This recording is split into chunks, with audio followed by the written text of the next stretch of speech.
Esses dois jovens acusados de matar e queimar uma adolescente de 17 anos que estava grávida foram encontrados mortos dentro da cela que estavam na cadeia de Apucarana. José Adriano da Silva, de 23 anos, e Fabiano Lino de Souza, de 22, mataram na semana passada uma garota de 17 anos que estava grávida de 8 meses e o suposto pai seria José Adriano. A vítima foi assassinada dentro do carro de José Adriano, em Jandaia do Sul. E, na sequência, os criminosos colocaram fogo no corpo da moça na zona rural de Apucarana. O objetivo era não deixar pistas para a polícia, mas o delegado José Aparecido Jacovós entrou no caso e descobriu que os dois suspeitos eram os autores do crime. Na manhã de ontem, os companheiros da RTV Canal 38 de Apucarana registraram imagens do Instituto Médico Legal recolhendo os corpos na 17ª Subdivisão de Apucarana. Nessa entrevista cedida pela RTV Canal 38, José Adriano fala com a equipe de reportagem. Acompanhe. E eu acabei fazendo besteira, estou arrependido, jamais devia ter feito isso, porque eu sempre fui trabalhador, nunca tive passagem por polícia, nunca tive nada, nenhuma bronca no meu nome. E como é que foi? Conta pra mim como é que foi no dia. Eu catei, marquei um encontro com ela, falei que eu queria conversar com ela.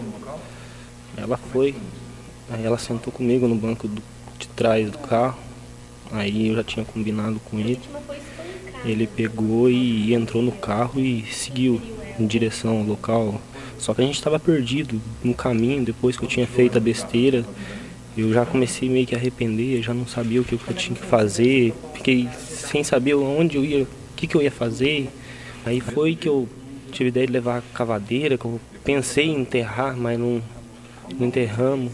O delegado-chefe da Polícia Civil de Apucarana, Dr. Jacovós, conta com detalhes sobre o crime contra a adolescente e a morte dos acusados. Realmente uma situação lamentável, né? Um crime cruel, bárbaro, né? Eu digo que até para os policiais mais experientes, mais vividos, né? Não estão acostumados com uma cena daquela que nós encontramos, né? Uma garota de apenas 17 anos, no meio de um matagal, incinerada, né? E depois constatamos que estava grávida, conforme a retirada do feto. Então, uma cena realmente lamentável, né? E nós não tínhamos, naquele momento, a identificação da vítima, né? Então, primeiro precisávamos identificar para que pudéssemos partir para a investigação de quem teria alguma razão para praticar aquele crime. As câmaras mostram que apenas ontem, por volta de 18 horas, os agentes do SEJU entraram lá para entregar a janta, e hoje de manhã, quando às 8 horas, o policial foi lá, que é a obrigação dele checar, quando ele recebe o plantão, ele checar o que ele está recebendo. E ele foi lá para checar se todo mundo estava bem e quais as condições, quando constatou, que essas duas pessoas estavam mortas. O advogado dos dois acusados nos concedeu entrevista e falou sobre essa tragédia envolvendo 3 famílias. Que tragédia, então. Inclusive, os próprios patrão dele falam muito bem, as cartas de recomendações que ele tinha de serviços anteriores, sempre excelente, que foi um bom empregado, uma boa pessoa, certo? Ninguém até hoje ainda sabe o que levou ele realmente a cometer esse crime.